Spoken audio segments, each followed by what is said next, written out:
Sayyidina Umar Al-Khattab adalah satu nama yang tidak asing dalam sejarah kegemilangan umat Islam. Umar bin Khattab merupakan khalifah kedua dari Khulafa Ar-Rashidin setelah Abu Bakar As-Siddiq. Nama sebenarnya ialah Umar bin Al-Khattab bin Nufail bin Abdul Uzza bin Riba'ah bin Abdillah bin Qath bin Raza'ah bin Adi bin Ka'ab. Beliau berasal dari Bani Adi, iaitu salah satu suku keturunan Quraisy. Beliau dilahirkan pada tahun 584 Masihi di Makkah, iaitu 13 tahun selepas kelahiran Rasulullah sallallahu alaihi wasallam. Ibunya bernama Hantamah binti Hashim bin Al-Mughirah dari Bani Makhzum. Sayyidina Umar Al-Khattab terkenal dengan sifat tegas dan adil sepanjang tempoh pemerintahannya. Rasulullah sallallahu alaihi wasallam bersabda, "Umatku yang paling penyayang adalah Abu Bakar dan yang paling tegas dalam menegakkan agama Allah adalah Umar." Beliau juga dikenal sebagai seorang khalifah yang jujur, tegas dan berani. Keberaniannya tidak sahaja beliau tampakkan di medan peperangan, melalui beberapa inspeksi yang telah dilakukan ke beberapa wilayah seperti Persia, Syria, Afrika dan beberapa kota lainnya. Akan tetapi, beliau juga berani berijtihad dalam memutuskan suatu kasus hukum yang seringkali oleh para ulama dianggap bertentangan dengan konsep Al-Quran dan hadis.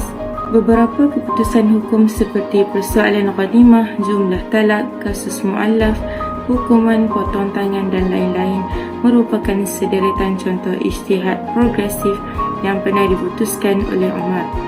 Keputusan hukum tersebut ia lakukan atas dasar perubahan situasi dan kondisi masyarakat pada saat itu. Selain itu, pertimbangan illah dan maslahat yang terdapat dalam substansi istinbat Jurnal Hukum Islam Teks Al-Quran adalah menjadi pertimbangan utama mengapa Umar mengambil sikap yang terlintas sekilas berseberangan dengan Al-Quran dan hadis.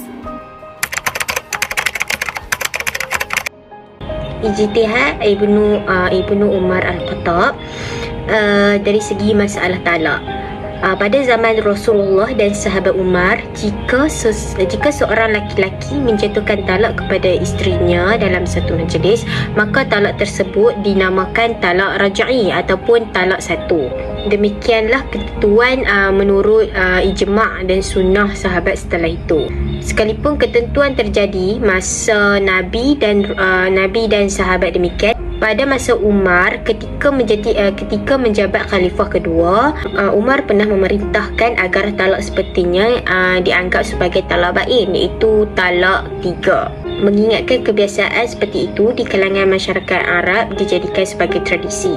Makna di balik perintah tersebut semata-mata sebagai saksi bagi mereka yang memainkan hukum, di samping itu mencegah kebiasaan yang terkutuk itu. Dan demikian, masyarakat menjadi lebih berhati-hati dalam mengucapkan talak 3. Apalagi mengingatkan beratnya akibat talak tersebut demikian besar sebagaimana yang telah disebut dalam Al-Quran dan Sunnah.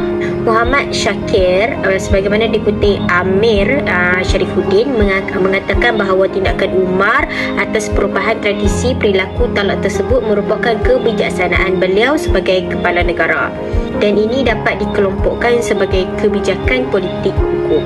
Dari sini menunjukkan bahawa tradisi masyarakat juga sangat penting menjadi pertimbangan Umar dalam menentukan hukum Islam, di samping kekuasaan yang memiliki kekuatan dalam mempengaruhi pembaharuan hukum Islam. Meski di sini lain ketentuan hukum sudah ditetapkan di dalam Al-Quran dan As-Sunnah. Bismillahirrahmanirrahim. Assalamualaikum warahmatullahi wabarakatuh. Saya Nur Syahidah Nabila binti Ahmad Jais akan membentangkan mengenai ijtihad Umar yang berkaitan dengan penzina. Mengikut persepakatan oleh Nabi dan diteruskan oleh para jumhur ulama, hukumannya dikenakan sebanyak 100 kali atau dibuang ke luar negeri. Hukuman ini ada terdapat dalam surah An-Nur ayat 2, juga menjadi ketentuan hukuman berdasarkan sunnah yang masyhur.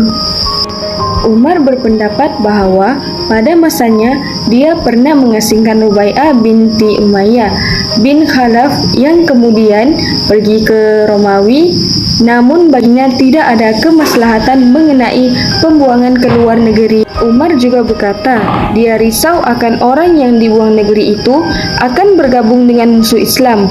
Maka dengan itu, dia tidak lagi mengasingkan seseorang setelah dia. Disebabkan kekhawatiran pada posisi negara pada saat itu, dengan kata lain, berkaitan dengan aspek politik itu mempengaruhi pada hukum Islam. Seperti yang kita lihat dari kisah maupun kes daripada Sayyidina Umar ini, tidak ada satupun perubahan yang berlaku tanpa sesuatu sebab. Dengan adanya keberanian Umar ini dapat melakukan pelbagai perubahan hukum yang selalu berkompromi dengan tetap berpijak pada kemaslahatan. Sekian dari saya.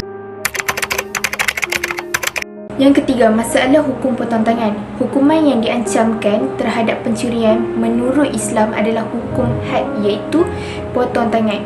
Pada pandangan seperti ini, didasarkan pada dalil Al-Quran Surah Al-Maidah ayat 38, iaitu pencuri laki-laki dan pencuri perempuan hendaklah kamu potong tangan mereka. Selain hadis yang sangat jelas, itu Allah menjelaskan dalam Al-Quran, maka barang siapa yang terpaksa kerana kelaparan tanpa sengaja berbuat dosa, sesungguhnya Allah Maha Pengampun lagi Maha Penyayang. Dari sini jelaslah bahawa ijtihad Umar menggugurkan hak potong tangan dalam beberapa kes pencurian di bawah pemerintahannya adalah kerana tunduk di bawah aturan syariat Al-Quran dan hadis dan bukan disandarkan pada logika dan kemaslahatan semata. Umar bin Khattab berani melanggar atau mengubah nas-nas yang qat'i, sedangkan ketika para sahabat begitu kritikal dalam setiap masalah agama. Tindakan Umar dalam masalah hukuman bagi pencuri pun sudah disetujui oleh para sahabat kerana tidak menyalahi Al-Quran dan Sunnah Rasulullah SAW. Hukum potong tangan bagi pencuri telah diterapkan oleh Rasulullah SAW dan juga oleh Abu Bakar. Umar menerapkan hukum tersebut terhadap samurai yang kedapatan mencuri, tetapi di musim kebuluran Umar tidak menerapkan hukum tersebut kerana memang ada hadis Rasulullah SAW tidak ada potong tangan pada masa tahun kebuluran yang teramat sangat. Sejumlah ulama seperti Ibnu Qayyim dan Al-Auza'i juga berpendapat bahawa dalam keadaan kebuluran hukum potong tangan digugurkan. Assalamualaikum warahmatullahi wabarakatuh. Hari ini saya akan menerangkan tentang ijtihad Sayyidina Umar mengenai ghanimah, iaitu harta rampasan perang. Pada zaman Rasulullah SAW, ghanimah ini iaitu harta rampasan berbentuk harta yang boleh dialih, seperti haiwan ternakan, kenderaan, barang-barang perhiasan, baju besi, pedang dan panah dan lain-lain lagi.